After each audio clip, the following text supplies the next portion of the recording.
Mr. McCaul is recognized. Thank you, Mr. Speaker. I yield myself as much time as I may consume.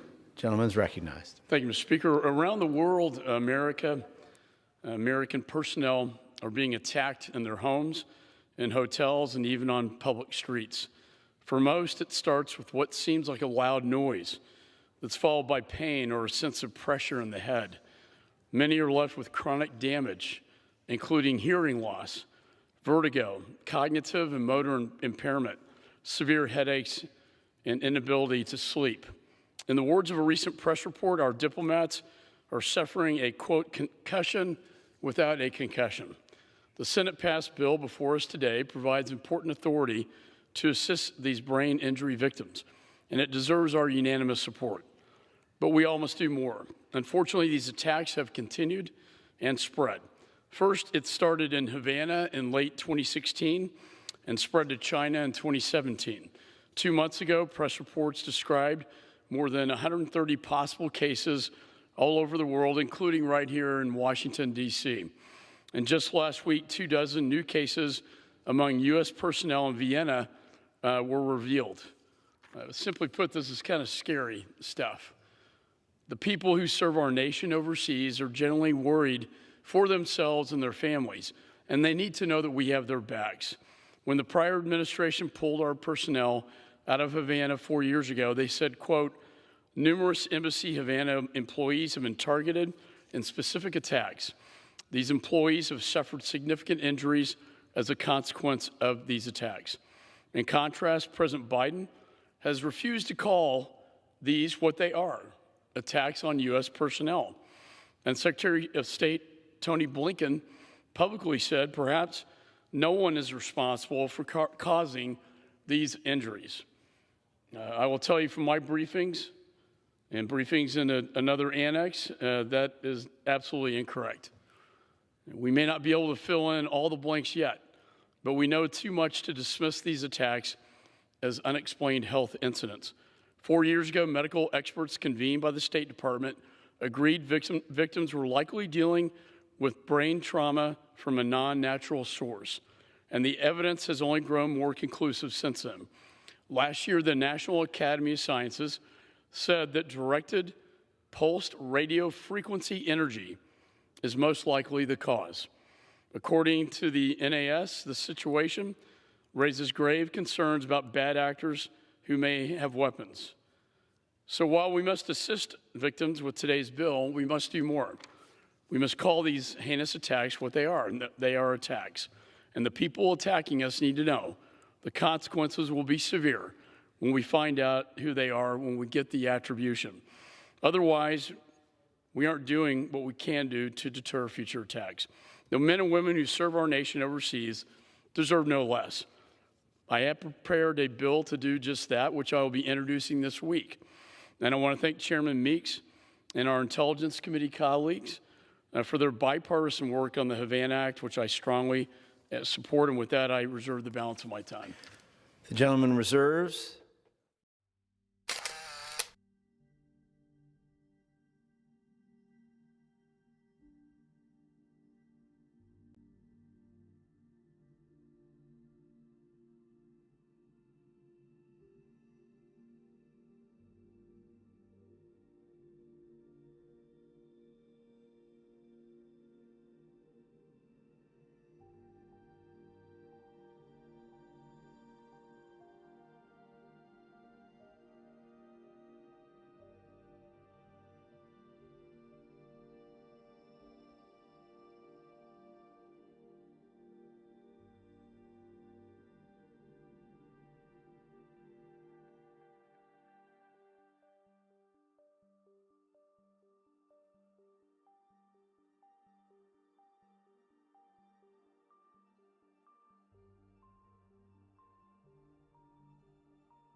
biggest violations of medical ethics ever perpetrated on U.S. citizens. This week, medical experts and others are meeting to make sure something like this never happens again. And leading that effort is Amy Gutmann. She heads the Presidential Commission for the Study of Bioethical Issues, and she is also the president of the University of Pennsylvania. Dr. Gutmann, thanks for being with us. This is not a single incident. We've actually had many of these things happen. What is the purpose of your commission? Are we worried that these types of things are still happening today? Allie, we can't know whether these things are happening today unless we have a fact-finding mission, and that's what President Obama has asked the Presidential Commission on Bioethics to do, to actually meet with experts and ask them, what is it today that would prevent these things from happening again? They've happened too many times in our history, and we want to make sure, and the president wants to make sure, that we can assure the American public that if they are part of a scientific experiment or a medical experiment, they will be treated with respect and fairly. So we don't know right now how the United States is relative to the rest of the world, and that's why the president has asked me to convene an international task force of experts. And those experts are going to sit down with me, and we're going to actually discuss how different countries and the United States fare in this regard. And we should come up with a report by year's end that can inform the public as well as the president of where we stand. Okay, we know you're having more hearings in May. We'll follow this along with you. Very curious to see what happens. Dr. Amy Gutmann is the chair of the Presidential Commission for the Study of Bioethical Issues and the president of the University of Pennsylvania.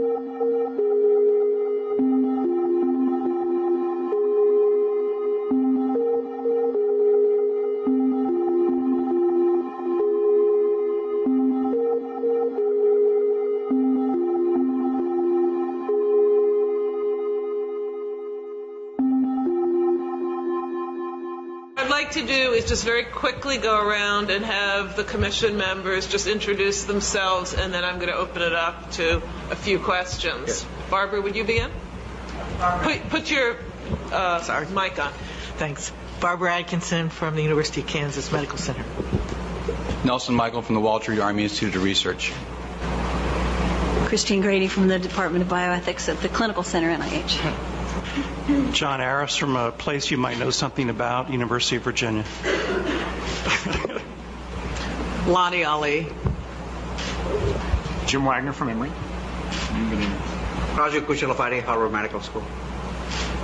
Nita Farahani from Vanderbilt University. Steve Hauser, UC San Francisco. Anita Allen, University of Pennsylvania. Alex Garza, Department of Homeland Security. And Dan Solmacy, the University of Chicago.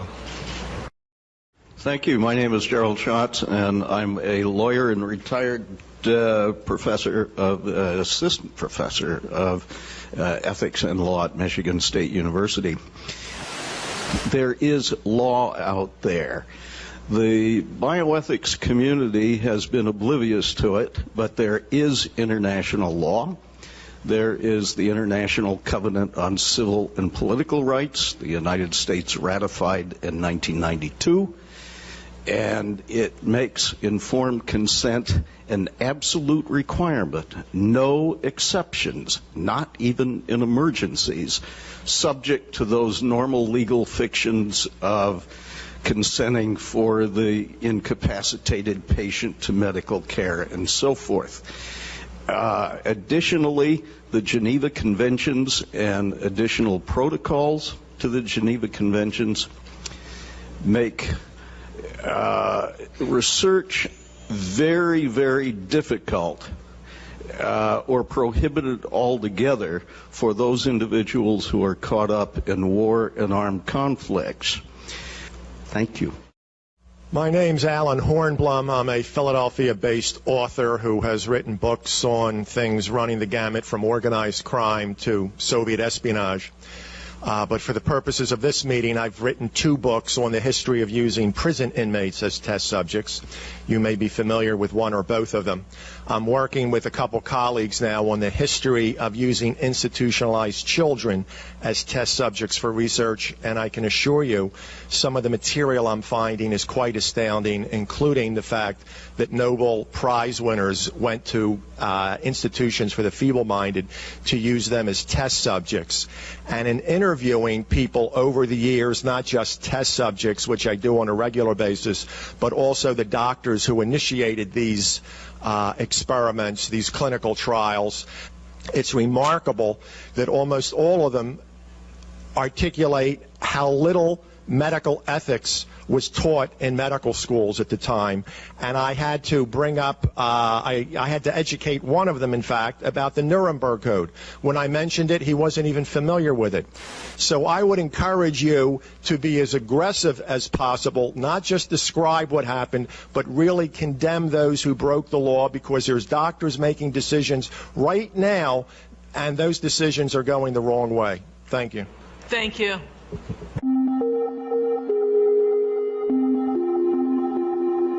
My name is Dr. John Hall. I'm a medical doctor from Texas. As I understand the memorandum from the President, it's for you to determine if current legislation is adequate in protecting individuals and if there's any ongoing experimentation. In reviewing the common rule, it's very obvious that there's a lot of loopholes to informed consent. All of the horrific experiments you've mentioned, Willowbrook, MKUltra, radiation experiments, mostly were done without informed consent. They were funded by the DOD and intelligence agencies, where I'm not even so sure you would know if there's an IRB, much less if an IRB is looking at informed consent. As a physician, relative to some of what you're hearing today, in the community, we are seeing an alarming rate of complaints of use of electromagnetic weapons, microwave auditory effects, silent sound spectrum, EEG cloning, which has taken the lab out of the laboratory and into the home. Most of these, from the research that we've reviewed, can be done remotely. It seems to be more weapons research than medical research. I personally corresponded with upwards of 1,500 victims, all complaining of identical complaints from every state in the nation of being exposed to electromagnetic radiation, non-ionizing radiation for the use of cognitive control or behavior control. I've submitted a paper to you, and there's another paper submitted to each member from another physician in Kansas City, alluding to the same thing.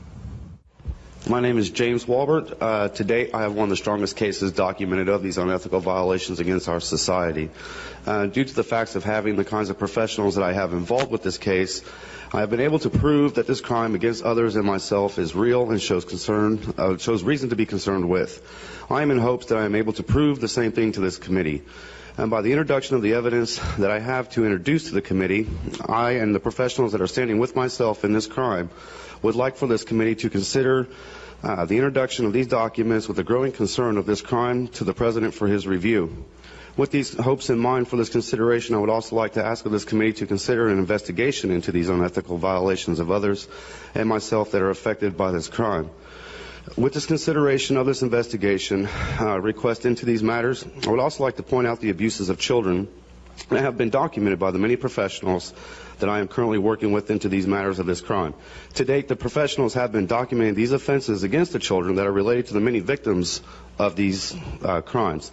They have been, proven this concern to be valid, as I am pointing out to this committee, the growing concern of fellow states that have now passed laws against forced chipping of an RFID tracking chip.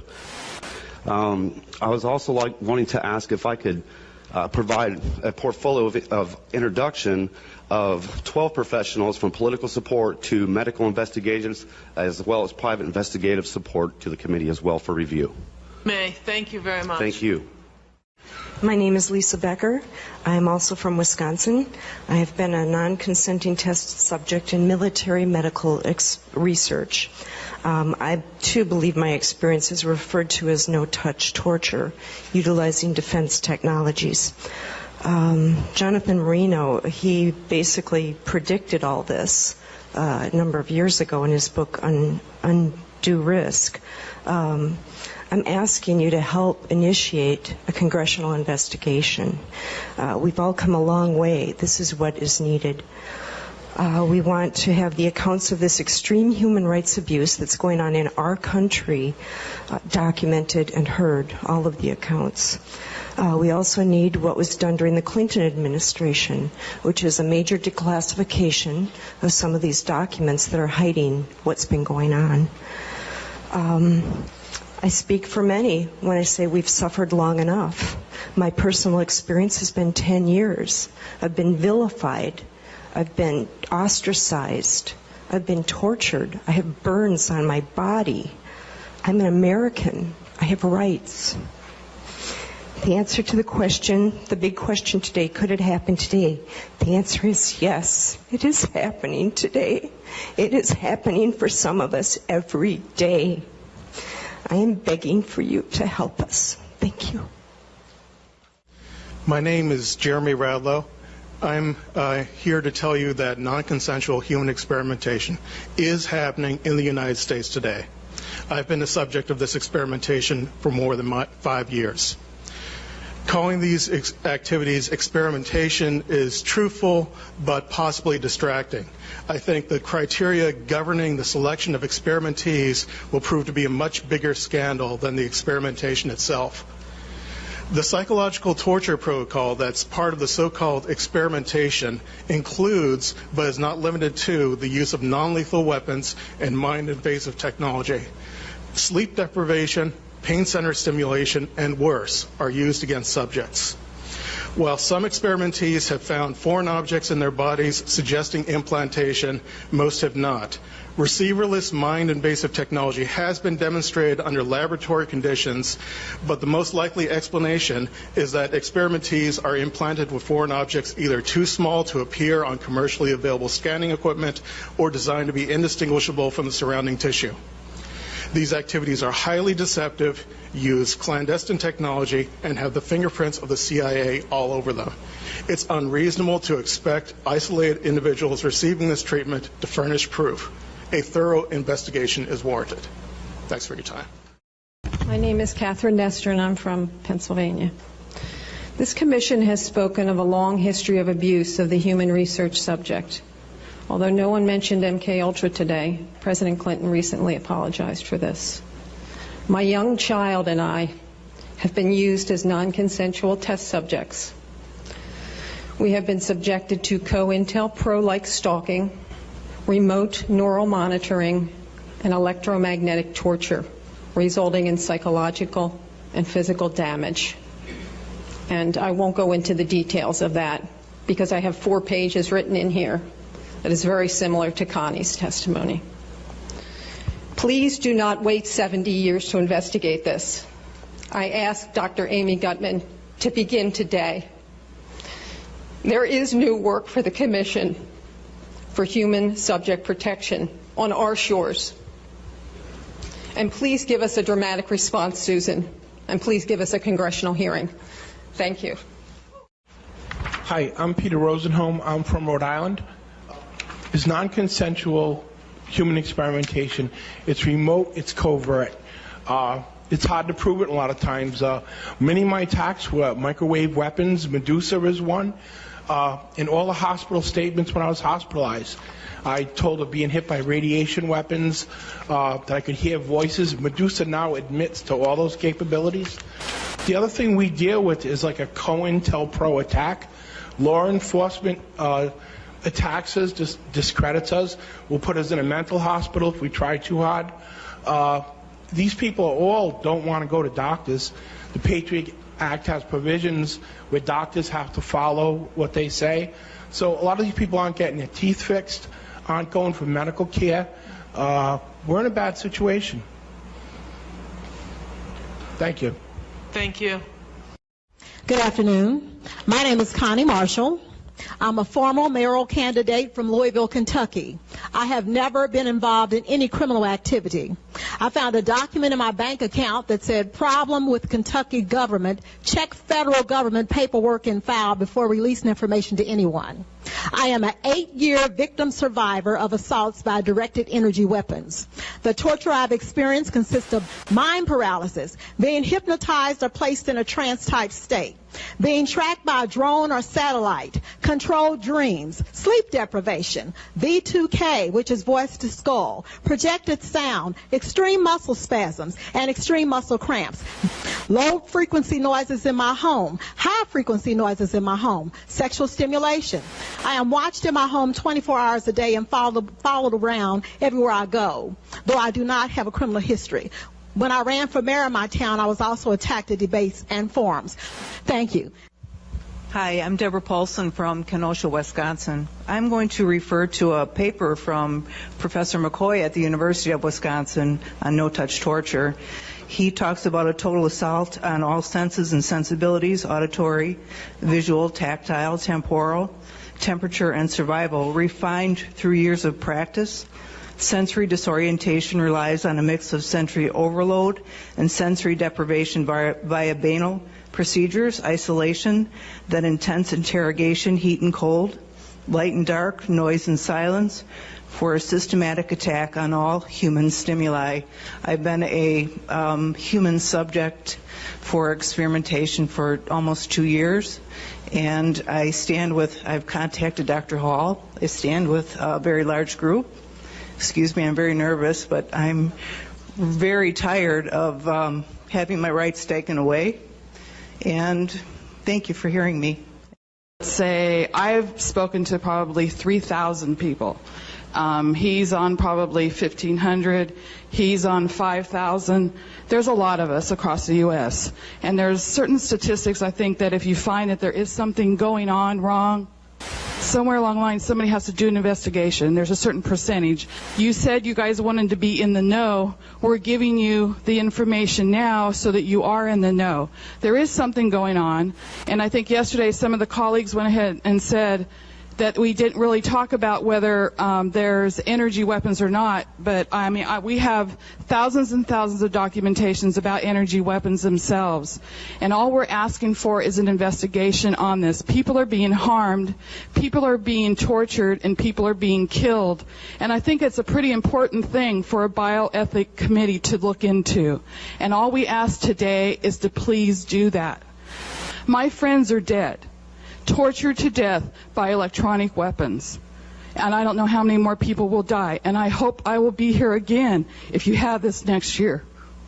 I'm going to do the best that I can while being hurt by a national defense weapon that our country built. I love our country, but I am in contact and have been with the chief of the Department of Defense Fraud, Waste, and Abuse hotline. He's worked with me and my wife for 2 years, and he went to the Pentagon after we were air assaulted by a jet at 150 to 200 miles an hour, that being me and my wife. That's why my face is rebuilt, and she's at home taking care of 100 head of cattle with a brain tumor. I've had 3 removed. I guess my point would be this, is that I stood up to this program, and that would be the Joint Operations System that our country built with the non-lethal and less than lethal weapons system.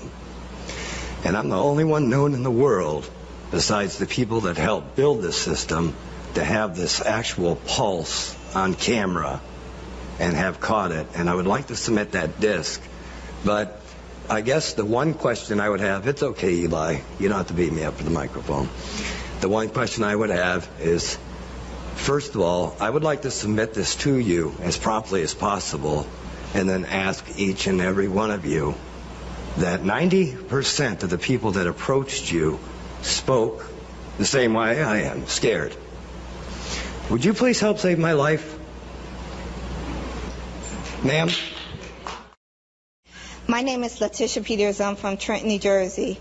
I was a federal government employee working 16 years as an electronics engineer right here in Washington, D.C., where I got sick due to toxic mold exposure. And when I started complaining about it and using my rights, I believe now, after 5 years of being out of the government, after 16 years of service, that I was put into this 24/7 execution chamber.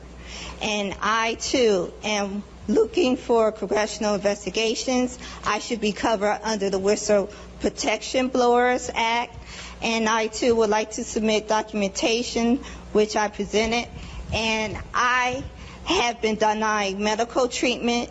I have been disregarded as being non-human.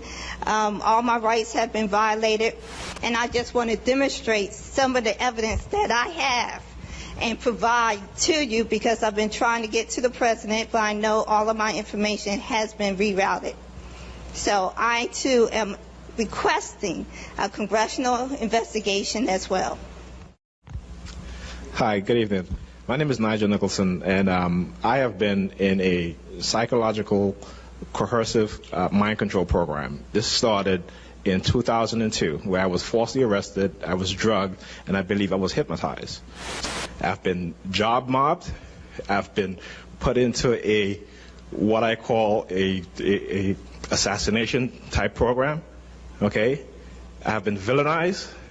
My friends has totally retreated from me, even though I've continuously reached out to them. Okay, I have been under what I believe is neuro monitoring. When I can think of something and go outside and somebody will walk by me and repeat what I just said, I know I'm not crazy. Okay, regardless of what is being said, they make the victims of these programs to be diagnosed with a psychological illness to hide these crimes, because we all know that to discredit an individual, if you give them a mental illness or diagnose them with a mental illness, no one is going to believe us. No one is going to believe you or I. And this is how they are hiding these crimes. Thank you, sir. Hi, my name's Tammy Battaglia. I've been enrolled in psychological experiments on the record since the age of 13 without my consent. I've spent many years recovering from experimental hypnosis, physical and biological testing that I've undergone during decades of tests conducted by government-funded doctors, corporate think tanks, and researchers.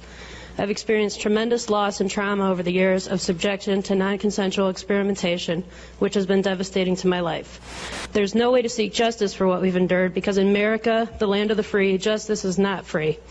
The experiments violate every right imaginable and offer no restitution whatsoever. If myself or any other victim approaches law enforcement or government agencies, we're spurned and in some cases forcibly taken to mental institutions. I've not consented to be experimented on by any branch of the government, military, or members of the American Medical Association. I deserve to be vindicated and released from these experiments immediately, as do all of us. Thank you. We provide citizens who are currently non-consensual victims of cognitive neuroscience and neurophysiological research and experimentation, which is enabled remotely through extreme low-frequency computer-to-brain entrainment technology. This technology exists and can be verified on subjects with a high degree of accuracy using current neural imaging technologies. Okay, this is an atrocity that has gone on for years, and like the Tuskegee experiments, is clearly within the scope of this commission. Okay, we ask that the committee, just because of the existence of our organization, Freedom for Covert Harassment and Surveillance alone, we have thousands of people who have contacted us claiming to be victims of this. The justification for our existence is justification that you should investigate this occurrence further. Okay. We need tests to determine if a citizen has been harmed by a cognitive weapon. These are cognitive weapons that somehow these people are being experimented on with. And just overall, we need to ban the unethical use of science and technology on all citizens for any form, for any reason, and in any form. Thank you. Thank you. My name is Michael Shaneyfeld. I'm from Birmingham, Alabama. The question that I brought to the board is that in 2000 I was approached by an ex-Navy sub diver, and he brought to my attention the use of an auditory weapon that he stole from the United States Navy. Yeah, he told me about this weapon that he stole from the Navy, and he told me how the weapon would affect the central nervous system of a human. And he wanted me to go out and assist him in certain things. And in 2006, my life changed. I woke up one night and I got a strong electrical shock in the center of my chest. Medically, I've been looked at and reviewed over and over and over again. My brother, he's a doctor. And I know exactly what's occurring is wrong, and I feel like I'm a test subject. And I've responded to the government, and the government responded back to me. But I have not seen no action. I've given y'all a report, and y'all can look at the letters that I've sent in. Thank you very much. My name is Sina Rayan. I am an Iranian American, been living here since 1976. To answer the question to the chair lady that if it's still going to happen or is still going on, I will assure you that it's still experimentation going on, and one of live standing right here. I strongly believe that I have been targeted for the experimentation of a brain research since September 2008. Without my consent, they are controlling my mind and using electronic remote control device to send instruction. In the past 2.5 years, I have been subjected to constant electric shock, sleep disturbance, sleep deprivation. This inhuman and painful method of torture include reading my thoughts and memories. Through this, they have been able to control me and subject me to severe pain that I have been suffering for the past 29 months. My health has deteriorated during this time, and I have no medical insurance to seek medical help. My life is in danger, and I need your help from the government. I am only asking them to stop this painful torture and leave me alone so I can go back to my life. Thank you. Thank you. Hello, my name is Michaeline Jones. I'm right here from D.C. I am the subject of MK Ultra, mind control. I am also the subject of electromagnetic radiation, and I have many videos to prove it. I've taken these videos to newspapers and to various places, even including, CDC, and everyone has just turned away as if this is hush-hush. I've had lawyers deny me assistance because they said this is too big.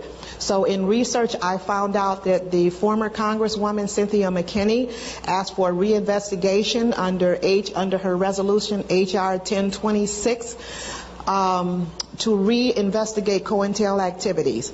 I am constantly stalked. There's many covert activities that have followed me.